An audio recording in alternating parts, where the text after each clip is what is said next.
चला एका अशा AI टूलबद्दल जाणून घेऊया जे जुन्या फोटोंना एका प्रोफेशनल पोर्टफोलिओमध्ये बदलतं.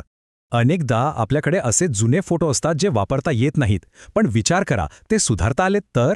हेच काम AI करतं. खराब, अस्पष्ट फोटोंना एकदम हाय डेफिनेशन बनवतं. आणि हे सगळं शक्य होतंय रेमिनी AIमुळे. पाहूया तरी हे नक्की काय आहे. हे फोटोतले डिटेल्स परत आणतं, चेहरे स्पष्ट करतं, थोडक्यात फोटोंमध्ये पुन्हा जीव टाकतं. एखाद्या जुन्या आठवणीला पोर्टफोलिओचा महत्त्वाचा भाग कसं बनवायचं, चला पाहूया. आणि ही प्रोसेस एकदम सोपी आहे. फक्त 4 स्टेप्समध्ये काम होतं. याचा वापर पोर्टफोलिओसाठी तर होतोच, पण जुने फॅमिली फोटोज किंवा प्रोफाईल पिक्चर्ससाठीही बेस्ट आहे. म्हणजे हे फक्त फोटो सुधारणं नाही, तर हे एक महत्त्वाचं स्किल आहे. कारण आजच्या क्रिएटिव्ह इंडस्ट्रीमध्ये यशस्वी होण्यासाठी अशी डिजिटल स्किल्स येणं गरजेचं आहे.